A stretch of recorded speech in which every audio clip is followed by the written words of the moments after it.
Immigration and international obligations. Last week, we encountered Singer's defense of the claim that we have a moral duty to give far more than we often do. And that claim and his reasoning, it was received. Some members of the class buy into his reasoning. Some are a little hesitant to do so.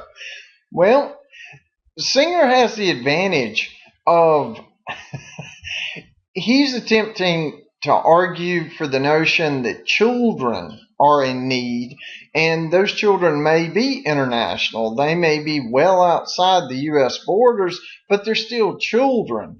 And there's something that tends to be argumentatively and morally pulling when we're dealing with children more so than adults, or that just tends to be the norm in like general argumentation as far as ethics and morality goes, is a lot of people are more willing to listen to claims that we should look after children, that children matter a whole lot, not just whether they're our children, even other people's children, because they have a vulnerability and innocence, an aspect to their lives that much of their lives is totally dependent on adults.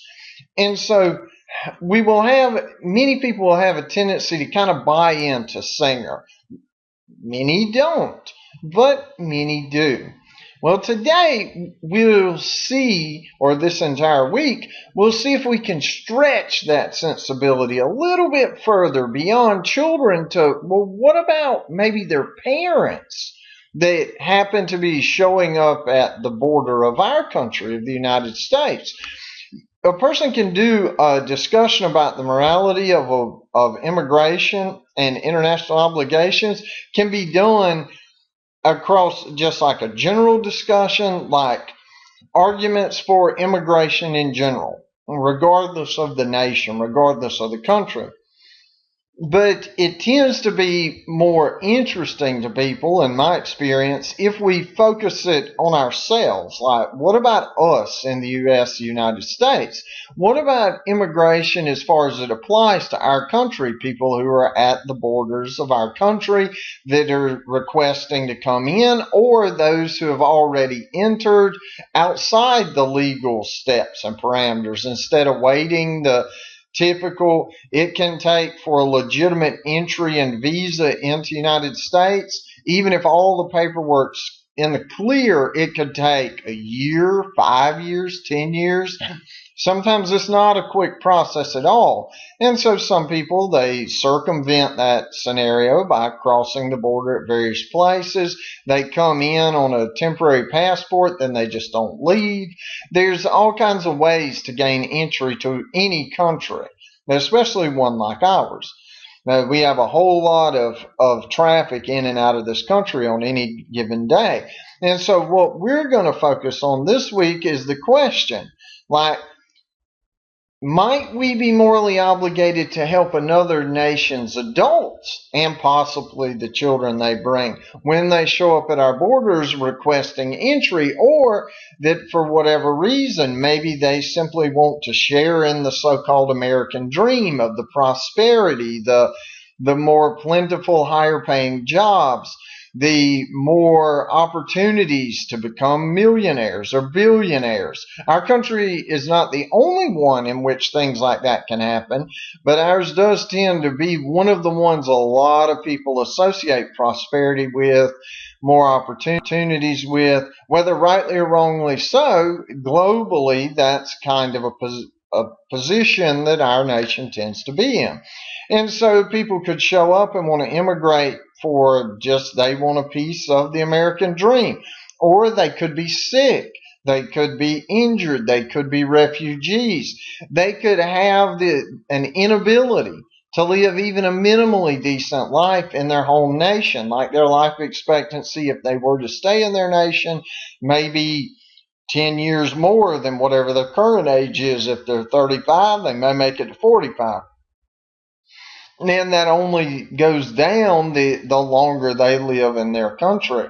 Or it could be that they're being persecuted in their home country, that for maybe their religion is a minority group in whatever nation they're from, and the larger culture and country they're in tends to severely limit any rights or entitlements they have. That there's nothing wrong if they happen to be arrested just for being whatever religious tradition they happen to be, or whatever race, or whatever gender. They may have extreme restrictions based off of male, female, etc. There could be lots of reasons that someone shows up at our borders asking for entry or crossing over illegally. There could be lots of reasons.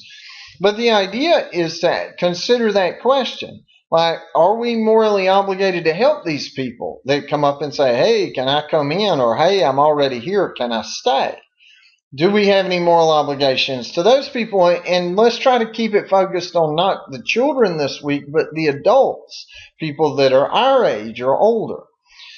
Now, just to use our standard sort of philosophical pattern of inquiry, when we talk about like the problem, given that we won't focus on like a specific article or set of articles this week, we're going to focus on just the arguments in general. But there are articles and videos that'll be in this week's voluntary submodule. It's where many of the things that we'll see later in this video, it's where I assembled them from. And so if a person does want to read some, really good examples of the sorts of articles and the sorts of ways of thinking that go into generating the sorts of arguments we'll survey in this video, then definitely check out the voluntary submodule associated with this week. There's true blue professional grade philosophical and ethical journal articles. There's also videos by like professional ethicists. There's a lot in this week's voluntary submodule that you may find of interest.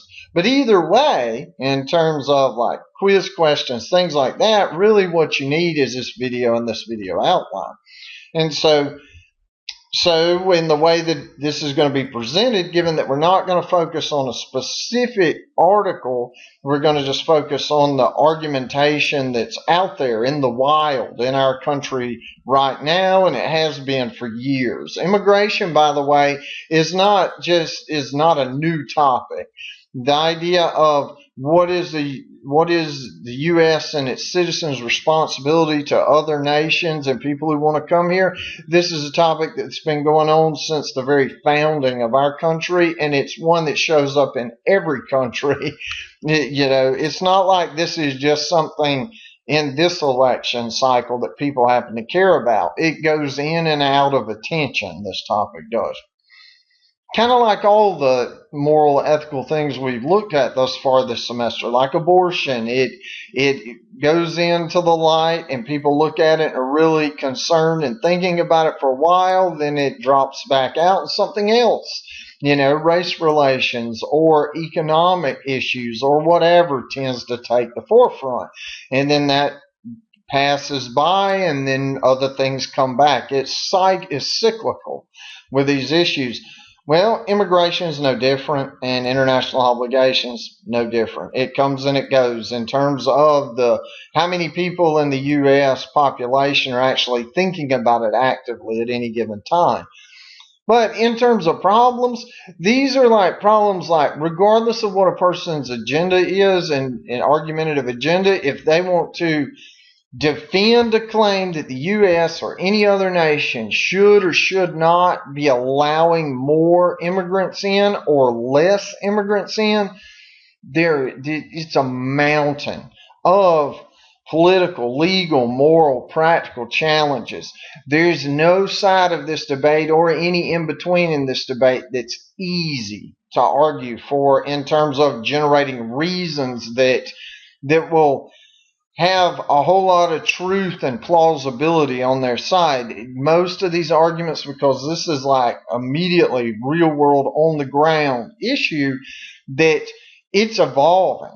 even as time goes, but there are some traditional things that always come up that still haven't been answered yet.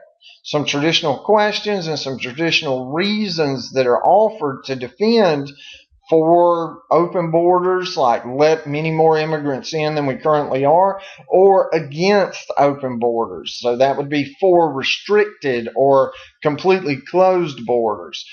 There's reasons that are showing up real time now, as well as have been used for generations. And in whatever way one tries to go with it, there's a lot of things to be concerned about. For example, just to use these two examples, if one wanted to defend the claim that the U.S. should drastically reduce the number of immigrants it allows in each year, not just necessarily close the borders, but just to drastically reduce it, if the number is 100,000, to reduce it to 5,000, for example, then immediately that person's going to have to argumentatively rebut or to kind of squelch down challenges like that one's being immoral. I mean, immediately out of the gate, anytime someone says, yeah, we should restrict the amount of people that come into the United States, somebody's going to claim that that's an immoral idea for a variety of reasons. And one of the reasons it could be immoral is that, to restrict people coming here for a better life, you're violating various of their human rights. And we'll look throughout this video about what that may even mean. I mean, just because someone makes a reference argumentatively as a reason to this is a human rights violation, well, it's not quite clear, right out of the gate what that even means. What right are they talking about? This notion of human rights, if people will recall back to earlier in the semester where we talked about objectivism and absolutism. This is where knowing about those sort of meta-ethical positions can be extremely helpful. It'll help you cut through a lot of the clutter to realize that anytime someone mentions this notion of human rights, they're referencing something that's beyond human laws, that's beyond national borders. It's something over and above that all humanity participates in. And as we saw in previous weeks, that may or may not exist. That just because someone says there's such things, those things may exist because people accept it or make them up. They think they do exist, or it could just be something that people may believe exists, but in fact don't. So that's the sort of objectivist thing that's floating around in the background of all these notions of human rights as it comes up in an immigration debate. And that's relevant to thinking about the arguments we'll encounter. The next thing, if a person talks about restricting immigration, they're going to get into some economic arguments that some economists, they built their math models, their statistical models and probabilistic models, and some of those models are claimed to indicate the way they're interpreted. Remember, you always have to interpret a statistical or a math model. It's not just guaranteed what it actually says about the world. There's an interpretation applied to that model.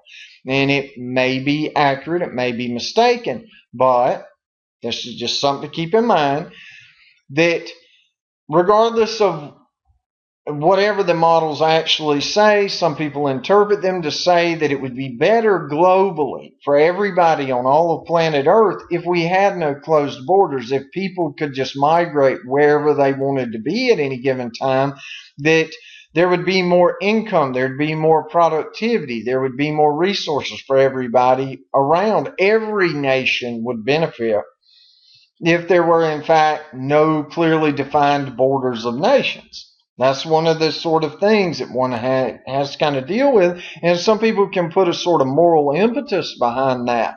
They can say that morally we should always want the best for humanity, things like that. And economics, if everybody's a little better off economically, financially, resource-wise, then that's better for the whole of humanity.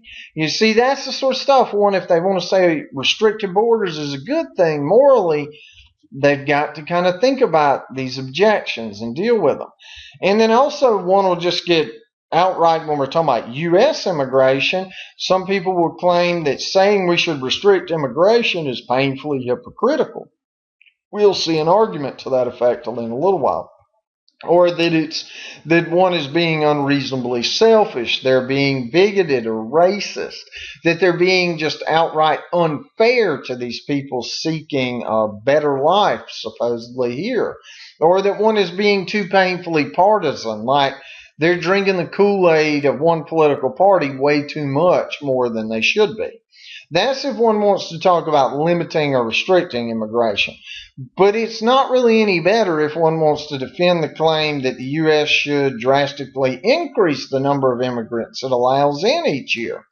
That immediately, if one tries to go that way, that we should have way more open borders than we currently do, then the challenges are going to be that one is acting immorally.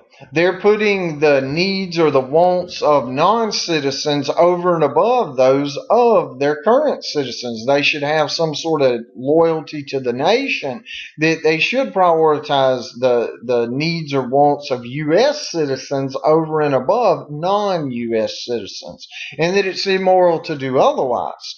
So someone that's advocating for more open borders, less restrictive immigration, they're going to run into the immorality claim immediately too, and they have to be able to deal with that if they truly want to defend, that we should open the borders more.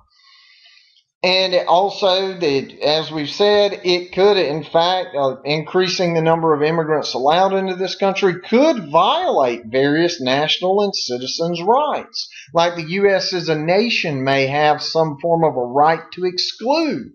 It may have that right as a nation. Like, keep in mind, like, corporations in this country have rights just like people do. And in many cases, a corporation has more rights than people do in some contexts. Just depends on the corporate law that we're talking about.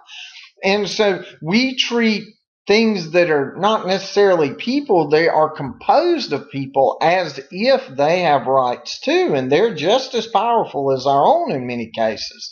And so a nation itself, like the entire United States and its government and our political institutions, in this kind of culture that we have, it could very well have robust rights that are like our rights, like, a right to peacefully assemble, things like that, that citizens, U.S. citizens, it's written in the Constitution that we have such things legally and morally. Most people think we do, like a right to not be unwarrantedly discriminated against if we're in a particular protected group of people.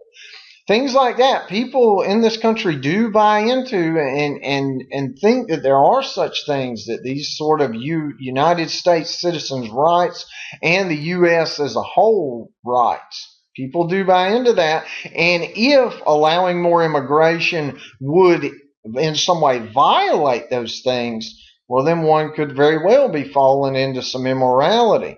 Also, some people would say that anybody who wants to open the borders more, that they're being unreasonably idealistic. They're thinking too good of humanity. That people are not always good. They don't always have good intent. And people who are not from here, that are coming into here, their intentions may not always be pure, whatever that means. Some people could say it's being naive. It's being painfully naive, where to think that everybody's going to be friendly and do great if we just keep increasing diversity and cultural inclusiveness. That some would say the challenge would be that some of that's a little too naive, that not everybody, especially people who do have some significant cultural differences, they don't always get along. And it's not because they're being racist or bigoted or whatever. It's just because sometimes cultures influence the way we see the world in terms of economics, in terms of political structures, in terms of raising children, in terms of religious beliefs. And those cultural differences can become cultural incompatibilities if a nation's not careful. That's the concern, at least. I'm not endorsing any of this. Like, this is not my personal stuff. We're just entertaining these ideas. None of them are being endorsed in this video, but we're just trying to accumulate the tools to be familiar with how people tend to reason and think about the topic of immigration and international obligations in a moral, ethical way, and political and legal and all these other ways. But we're focused on the morality side of things. But there is other sides besides just the morality. So either way one decides to argue about immigration and international obligations, there's challenges. It's inevitable. So it's just important to kind of tread lightly when you walk into a topic like this. If you're going to discuss it in public or out in the world, or you're watching the news or various political commentators, that it's just kind of keep in mind that there's always objections, that no argument's yet been made that's perfect in this domain. And so now, what are we going to try to accomplish in this week's video's discussion is we're just trying to get a total argumentative lay of the land. Like, what is out there facing us about this topic? And this video in no way is going to cover everything one likely needs to know to enter like the professional league debates about this. But it will give one a whole lot of tools and familiarity with the lay of the land, so you kind of know where the pitfalls are before you get started in it. And hopefully that'll help people, to have more informed, personal edification if nothing else. But looking at how arguments are crafted, regardless of what they're about, as we've seen throughout the semester, it is helpful. It helps all of us become better at thinking and reasoning critically. So the question, our focus, there's many we could pick, but this is the one that is just a general one that hovers over any immigration debate as far as the U.S. goes, is are we, U.S. citizens, morally obligated to help another nation's adults and or children by allowing them entry into this country or allowing them to stay once they're already here? Say they illegally got entry. Do we still have some moral obligation to help them, to not just toss them out on the other side of the fence? Do we have obligations like that? Well, the answers, as we've seen many times over and over in ethical and moral debates, you're going to have a variety of answers, but they all typically reduce to yes, U.S. citizens are morally obligated to help another nation's adults and children, or no, it's not, or maybe. It depends on the circumstances. Are these like refugees? Are these persecuted people? Or are these just people who want to participate in the supposed American dream? Or are these people that just want to be here for a while and then go back to their home nation? Are they seeking temporary asylum? You see, all those circumstances could very well matter to whether one buys in and wants to defend, yes, the U.S. citizens are morally obligated, but it could be morally obligated depending on who's at the door.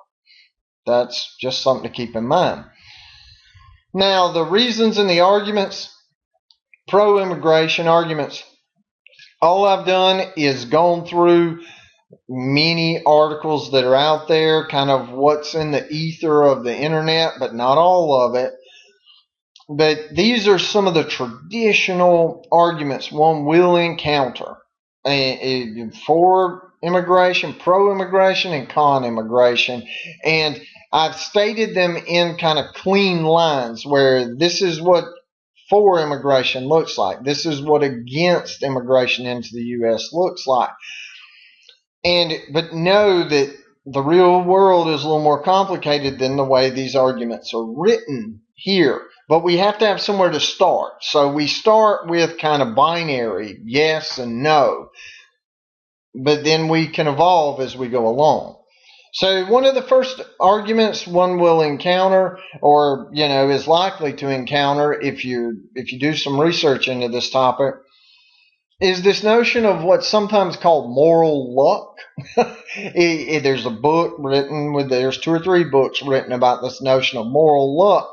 But it's not just about morality though. It's just luck, but it typically is referring to unlucky birth. That's what it typically always comes down to, is someone is unlucky to have been born in another country that's impoverished or that has minimal infrastructural resources. They have minimal medical facilities. They have minimal job opportunities. They have minimal ways to truly succeed, in kind of quotes, as someone say in the US might be able to do. Like, some people are born into countries where there's not much educational opportunity past some of the first early grades. Like, they'll learn how to read, to write, maybe to do some math, but beyond that, not a whole lot, because their country lives so much closer to survival than say ours does. Where ours, it's kind of, people just default assume that, yeah, going to college is kind of a given. Like, we have scholarships, we have opportunities that not everybody in this country obviously assumes that, but many people do. Many people in this class would have probably done that, where it's like going to college may be a challenge to get there, but everybody knows that the opportunity's out there if they can gather together the resources, the time, the employment, whatever's necessary to finance going to college in this country. And the reality is colleges at least exist in this country, whereas in some they don't. Some, there's not enough political, security stability to maintain colleges or hospitals or that sort of civilian infrastructure. And so the way the unlucky birth style reasoning tends to go is that everybody knows that the amount of opportunity a person or group of people will have, the amount of opportunities available, is often severely dictated by where they happen to be born. Well, and no one chooses where they are to be born. Like, none of us chose to be born in the U.S. or in other countries. If we have, some members of this class could have very well been born all over the globe. No one really chose that, though. Our parents, they got together, they made us. We didn't ask for it. We just are kind of arrived, and we were born, and that's the end of it. Where our location of birth was not our choice. The parents did not ask us where we wanted to be born. We just happened to be born wherever they happened to be. And so that's just the way of it. Well, some people wouldn't think that, well, where you're born makes a difference in your opportunities in life. And some people are born in very unlucky nations, as I just mentioned, with a lack of infrastructure, a lack of opportunities, a lack of resources. And so their life can be quite tragic. Tragic in the sense of looked at from our nation outwards. Like, it's not always a bundle of joy to be born here either, but it could be worse to have been born somewhere else. That's the assumption anyway. That can be challenged, but the assumption is that being born into the U.S. isn't the worst of places to be born, that there could be worse places to be born than here.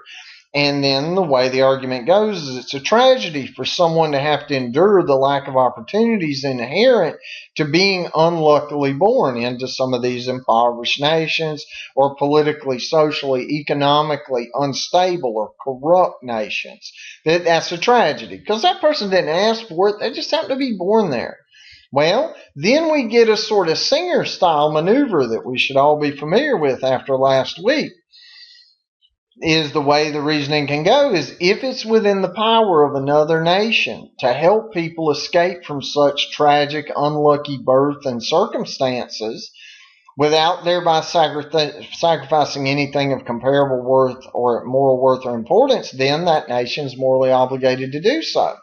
Well, for that to actually get us to a conclusion, one would have to buy into that next reason, that it's well within the power of this country and us as citizens to help people escape from these unlucky birth tragedies without thereby sacrificing anything of comparable moral worth or importance to us. That, and what does that mean? That's something like, say someone's coming from an impoverished nation, they just are looking for the ability to have a job that's not next to survival. Like maybe they want to become an engineer or a doctor or a lawyer or a radiology tech, or they want to be in human or guest services somewhere. They want to manage a restaurant. They want to be a chef. They want to be a forestry person. Well, in this country, doesn't it seem like there is opportunities for that here? And if we're personally not working in any of those industries right now, there's room in those industries. They have applications out for such things. Then does it really take anything away from me or you or other U.S. citizens to allow them the opportunity to do that? Do we have to sacrifice anything as a whole nation or as individual citizens of equal or greater moral importance to allow that person in from another nation? Assuming we don't, that it is in fact well within our power to grant this admission to our job opportunities or our medical care or whatever, then it would seem like U.S. citizens are morally obligated to help another nation's adults and or children by allowing them into this country. And notice how that works. So to kind of summarize that sort of argumentation, it starts out with this appeal to that being born in the wrong place at the wrong time can be extremely unlucky. It can be extremely limiting. Then the next move is to say, yeah, in fact, it can be tragic. And if we in this country can help alleviate some of that tragedy without sacrificing anything of greater importance to ourselves, greater moral importance, that is, then we have an obligation to do so. So it takes the same form as a sort of singer-style thing for charity. And so you can do that with the notion of unlucky birth. Everyone can read that argument for themselves and really think through each of those reasons and how they're supposed to support getting to that little conclusion down there. The next sort of argument one might encounter is this notion of to turn people away that are at the borders can often be a human rights violation. Well, what does that mean? Remember, just saying that there's human rights violations doesn't really mean anything until we give that some content. Well, some of the content of it is to say that when we turn people away by design or by accident, when the U.S. does, and they're genuinely needy, they're genuinely poor, they're genuinely frail, they're seeking work opportunities, they're seeking education, they're seeking wanting to be with loved ones, or we attempt to deport or detain people who are already here, illegally, that those people become extremely desperate and they may very well die in the process of trying to remain here or to get into here. And that they're sick or they're frail or they need in some kind of way. And it seems too humanly callous to say no when that's a person's situation, even if they're just doing nothing but try to make a better life for themselves. To say no, perhaps humans, just by the sheer fact of being born with human DNA or whatever, a human genome, that you have some human right to opportunities in whatever nation happens to provide you with those opportunities or could provide you with them. Is there a human right to such? This argument assumes that there is, and that it's a moral tragedy or a human right violation to turn people away when is their situation. It's their motivation for being at the gate in the first place to say, "Oh, you're sick, you're needy, you're frail, you just want better opportunities in life. You want to unite with your loved ones," and we say no. Well, if there is a human right to being allowed health care whenever you need it, or a human right to being able to reunite with your loved ones if you want to and they're in a different location.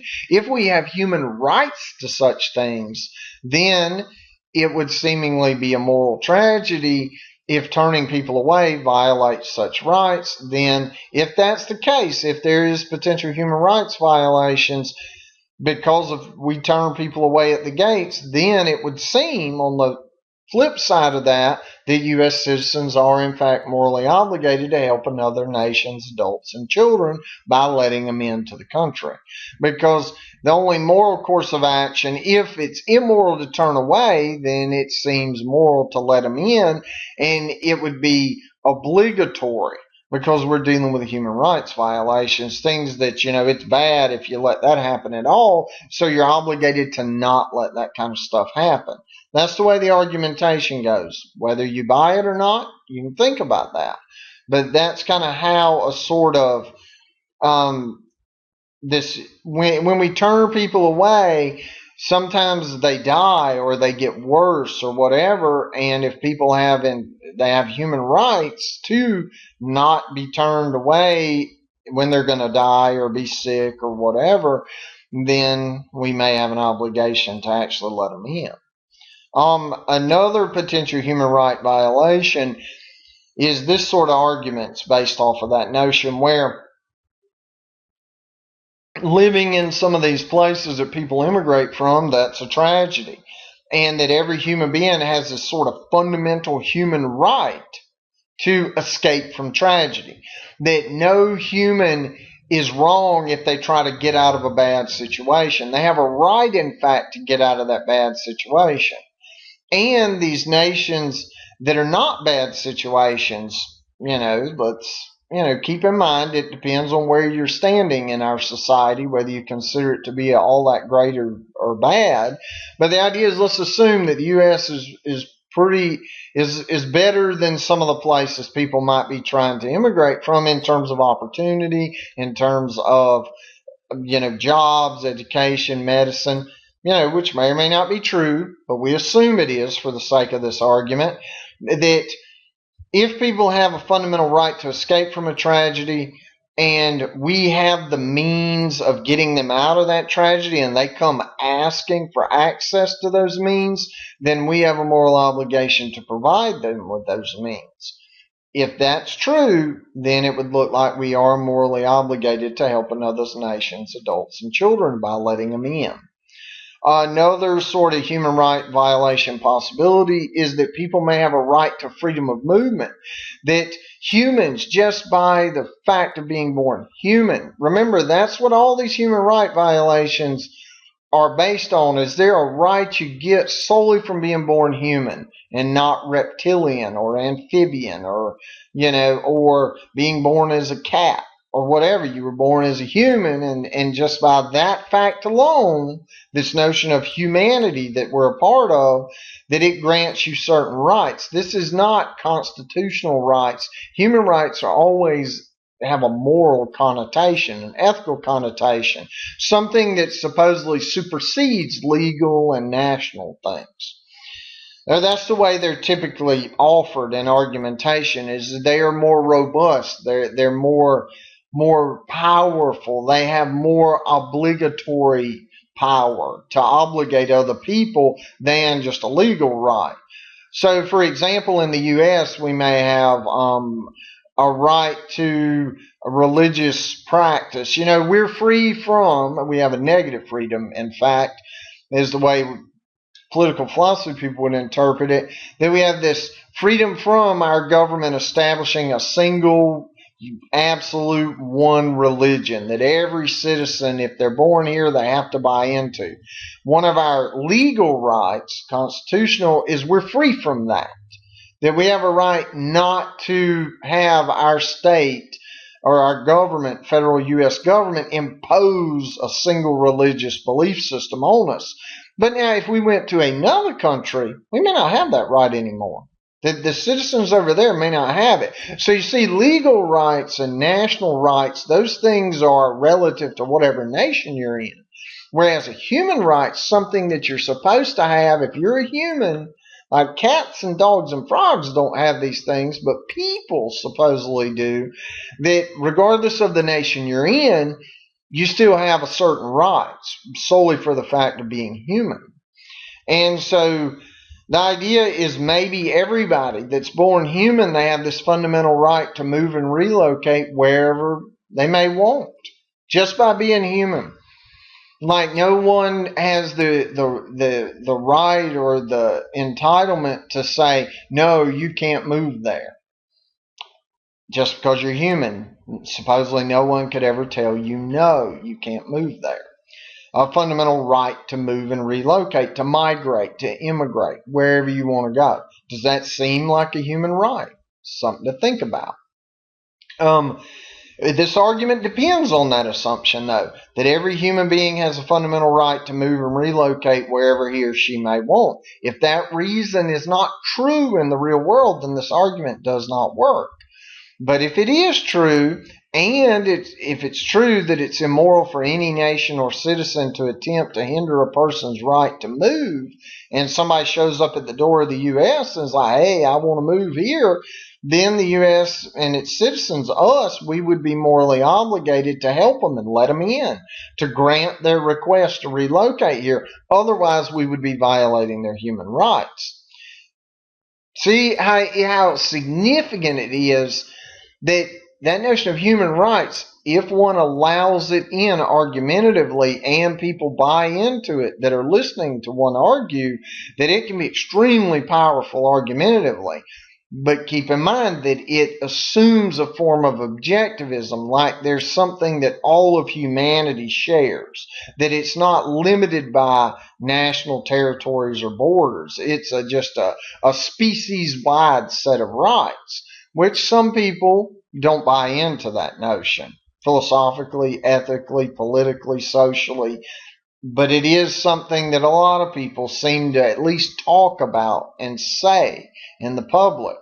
And so, is it actually real? Are these rights real? Do they exist? Or if they do, well, argumentatively, there's some pretty strong claims that can be made and reasons can be offered. But it's just something to think about. As I said, I'm not trying to say anybody should buy into any of these arguments with their reasons, but I am putting them out there for people to be able to think about. There's another one. This is a different version of this sort of objectivism stuff, where sometimes the earth belongs to everyone or no one. And what that means is that all people, all humans, all of us own the earth, whatever patch of dirt or water we claim, or none of us do. Well, either way you go, that means that no nation could place a territorial claim. Nobody could say, yep, this is my property, whether it's an individual or an entire nation, like, the U.S. or China or Russia or even Argentina or Chile or wherever.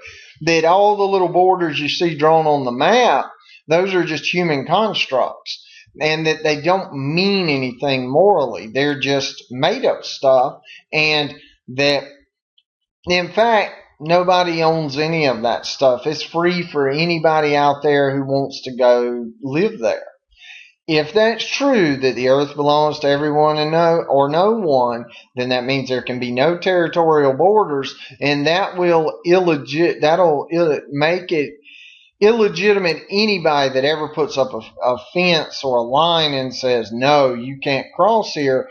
That would be immoral, supposedly, because everyone is morally, there's nobody can lay claim to anybody. Nobody has any entitlements to tell a person, no, you can't go there because that's mine. Well, there is no mine when it comes to land and territory. If this argument and these reasons are true, they may not be, but if they are, then it would invalidate any claim of somebody trying to stop somebody else from crossing a border by saying this is our domain, this is where our domain begins. The person would say, no, this is still the earth, right? So that means that, and no one can own the earth, so I can go anywhere I want to go. And it's immoral for you to stop me from doing that. Well, if that's true, then it would seem maybe the U.S. and its citizens do have some obligation to let other people cross over, to help them, to, if nothing else, at least not impede their progress across these drawn lines in the sand. Don't know if that's persuasive or not, but that is one of the arguments. Another one, just a more general argument, is to say this obligation to prevent harm, that all people, regardless of what nation they're a part of, is obligated to prevent harm if it's possible to do so. Turning immigrants and refugees away at our borders can harm them. Yeah, that seems plausible, because a person could have spent everything they had just to get here, and they don't have any food, or they're sick with a disease or something that could be treated here, and we turn them away. Well, they could be harmed in the sense of, well, they may die because they did not get medical attention that could have been provided. We could be caught up in the causal chain of their later harms, in other words. Well, if it's true that all people, all humans, are morally obligated to prevent other humans from being harmed, and if turning migrants and immigrants and refugees away at the U.S. border, in fact, puts us in a harmful position to them, even if we don't intend for it, they still would get harmed, then it would seem like maybe we are morally obligated to let people in.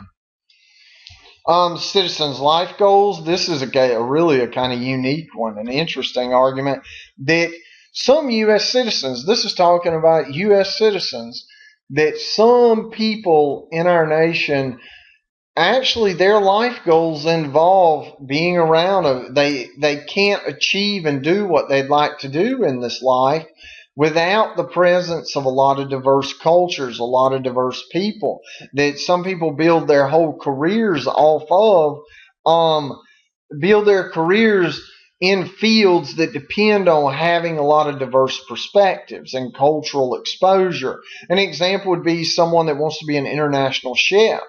Well, it helps that person achieve their life goal if they can be exposed to a range of cuisine that's brought in by a range of immigrants into this country. And their life goal is to become one of the best U.S. citizen international chefs on the planet. And the idea is it would hinder their life goal if the U.S. and us as citizens heavily restricted immigration and didn't allow as many people to come in. Well, that person that wants to be the greatest U.S. international chef, their life goal is being hindered by a decision to not allow as many immigrants into the country. And well, if U.S. citizens, if we're all morally obligated to allow our citizens, our fellow citizens, our peers, to pursue their life goals and not get in the way of those things when those life goals aren't illegal in any kind of way, like wanting to become the best international U.S. citizen international chef is not illegal. It's not an immoral life goal. It's just a life goal. It's a simple one in many ways. And it may be very difficult to realize, but it's pretty straightforward in a sense. And the idea is, so that person is not wanting to do something bad necessarily. They just want to be a great international chef. And if it's immoral for us to get in the way of that person trying to do that, well, then we may very well, as a nation and as citizens, be morally obligated to help other people and help our own by allowing more wider open borders for immigrants. Something to think about. It's kind of an interesting argument. This one is one that might resonate with quite a few people, is that to prevent immigration or to hinder it into the U.S. is inconsistent with various democratic principles and ideals. The reality is that our form of governance is a sort of republic.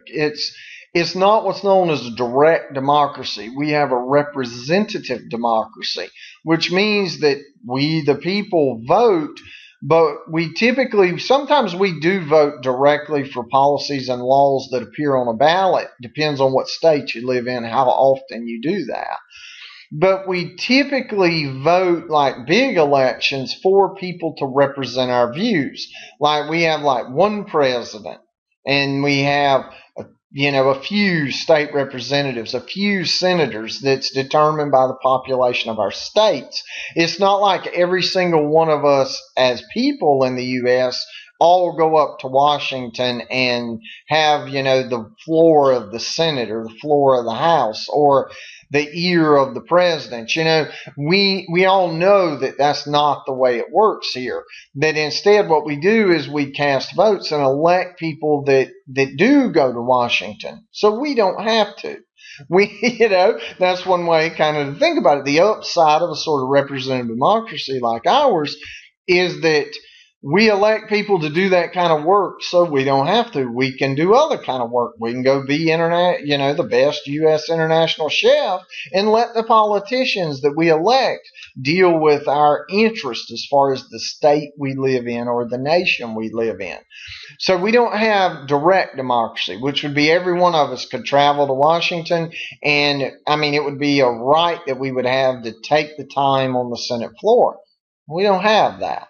A person may get time on the Senate floor or the Supreme Court or wherever, but typically that's going to be left to people we elect. We elect representatives, which are just stand-ins. They're people who are supposed to stand in for our views, our values, whatever, the people who elected them. That being said, there are certain democratic principles and ideals, even a Republican democracy or representative democracy like ours, that everybody tends to hold to, or they at least nod their head to. All of these things should sound pretty familiar to people.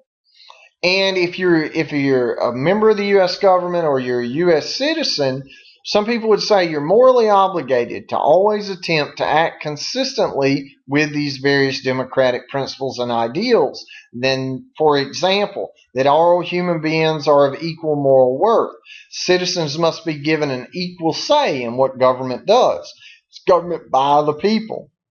It's not government by, a tyrant or something like that, just one person. It's by the people, the mass. Disagreements should normally be resolved through majority rule. That's probably familiar to people. That with our elections, who gets elected? Well, we have a popular vote and we have an electoral college vote. And some people argue that that's not the best system to have. But the way it turns out is there's a popular vote. That's how many votes were actually cast for a candidate. Then when it's presidential candidate, it also has to be the electoral college, which is based off of how many electoral votes each state has. So that's why when our presidential candidates, they travel to certain states when they're doing their campaigning more than others, because ultimately they'll be put in office or excluded from office based on how many electoral college votes they get, not the popular vote. Now, an example is we've had this quite a few times in recent elections where the candidate that gets the most votes doesn't necessarily win the election. It's the candidate who gets the most electoral college votes is who wins. So in a sense, this majority of electoral college votes is who rules as far as president.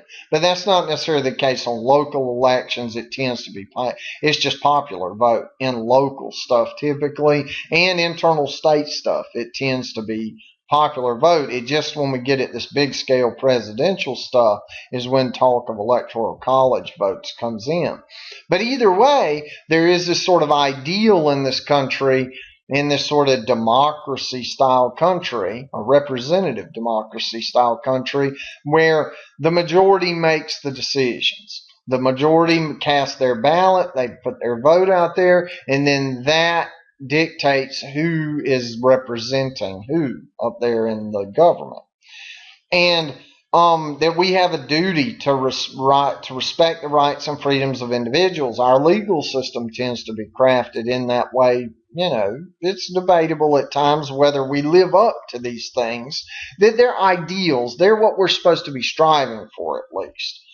And that legitimate government depends on the consent of the governed. All citizens should be equal under the law. Coercion should only be exercised in accordance with the law. People should not be subject to discrimination based on characteristics like race, religion, and gender. We should respect norms like fairness and reciprocity in our practices. And on and on and on. This is just a survey, and this was from one author. I think it's Carins.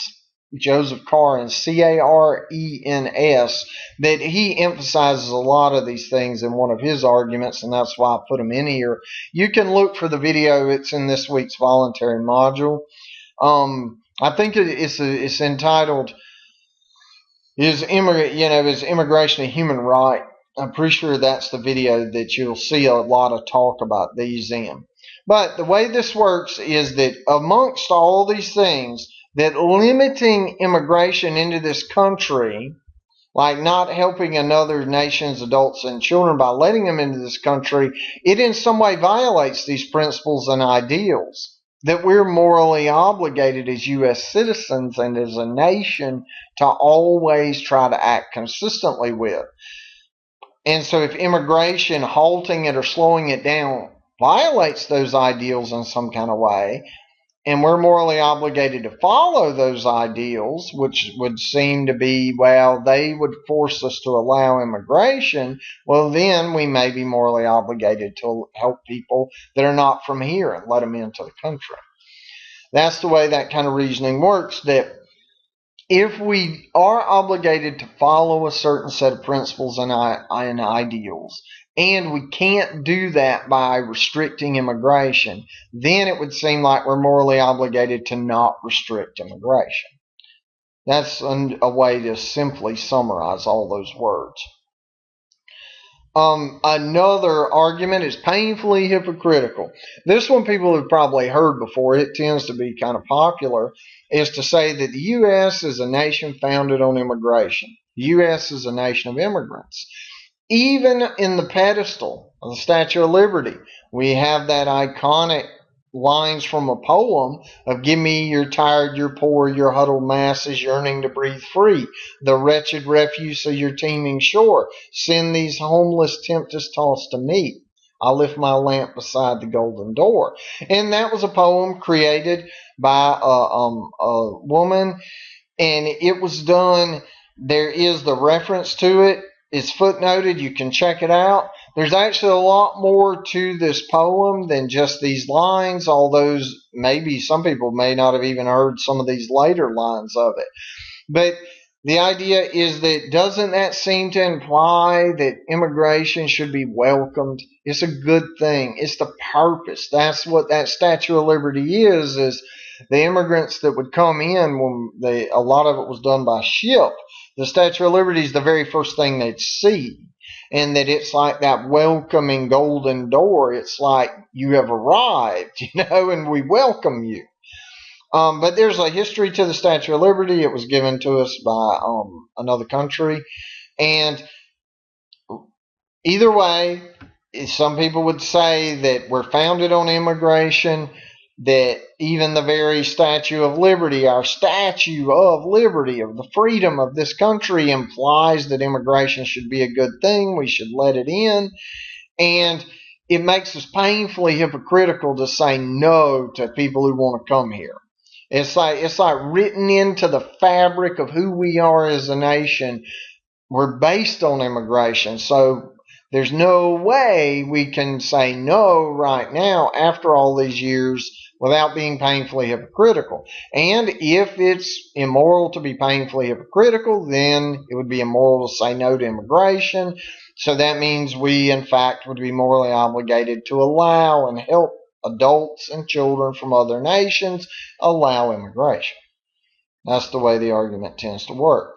Another argument that people may hear sometimes is that immigration restrictions, they're racist, they're xenophobic. Xenophobic means like some unfounded fear of another culture and their beliefs, their practices, their race, their, whatever, their religion, whatever it happens to be. That culture fear of other cultural things of some group of people, that tends to be xenophobia, or racist, or it could be sexist, or it could be ageist, it could be nationalist. There's always an ist. Just insert whatever's in here. That's the etc. That's what it's for. But the idea is, some people would say restricting who can or cannot enter a nation is racist, is xenophobic. It's whatever ist you want it to be. And all nations and their citizens, the U.S. included, are morally obligated to avoid being racist, xenophobic. And if restricting immigration is in fact being those ways, then that would be bad. And we're morally obligated always, to be morally good.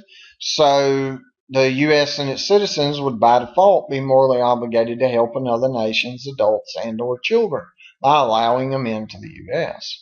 That's another way one could try to argue pro-immigration. This is a kind of interesting one. It's grounded in a sort of history of our nation, that many of the U.S. foreign policies, decisions, foreign war involvements, being in wars in other nations, they've causally precipitated a lot of this mass immigration and migration. Sometimes people show up here because of things our country's done abroad. Like we may go and be at war with a terrorist nation and obliterate most of their infrastructure with bombs and soldiers and various things, to protect our nation's interest. Well, the idea, though, is that there's consequences to the people who remain there. It may make their nation really unfit to even live a minimally decent life. Well, if it's true that sometimes our international actions do cause ruination to someone else's nation, and then they come to us to move in because their home's not really fit to live in anymore, then all nations may have a moral obligation to make amends for this sort of bad ruination they caused somewhere else. And so when those people show up at the door, it might be that the U.S., if it's the cause or was tied up in the causal chain of the ruination of the nation that these people are from, then the U.S. and its citizens may be morally obligated to let them in and to help them, to alleviate these bad things that were done to these people, maybe not by intent. This is not to say that U.S. military intervention had the intent of ruining a country for people. It's that it could have had the intent to protect, the safety and security of U.S. citizens. But either way, if one of the causal outcomes, think consequentialism, every action has consequences. And so if some of those consequences made this great number of people worse off than they would have otherwise been, and if we have a moral obligation to try to make reparations or to make amends for the badness they're currently enduring, to try to righten the scales of justice or fairness for them, then in fact we may be morally obligated to let them in when they want to come in. Great for the global economy. That's a pretty popular argument. I've already mentioned that at the beginning of this video, that some people would argue that it's a good economic idea, at least from economic math models, to widespread allowance of immigration, that everybody will be richer for it if we don't have heavily policed borders between nations. And if we're morally obligated to make the global economy the best it can possibly be, and in fact letting more immigrants into our nation as well as others would make the global economy better for everybody on the planet, then we in the U.S. may be very well morally obligated to allow more people in, to open the borders, to take away territorial lines. And As someone will probably figure out, we just went through the pro-immigration arguments that I've included in this, but there are many, many more. And in this week's discussion, everybody will have an opportunity to generate those more. If you know them or you're familiar with even more reasoning, you'll have an opportunity. Don't think that these are the only arguments one could offer for immigration, nor are these that we're about to kind of talk through the only ones that can be offered against allowing U.S. immigration.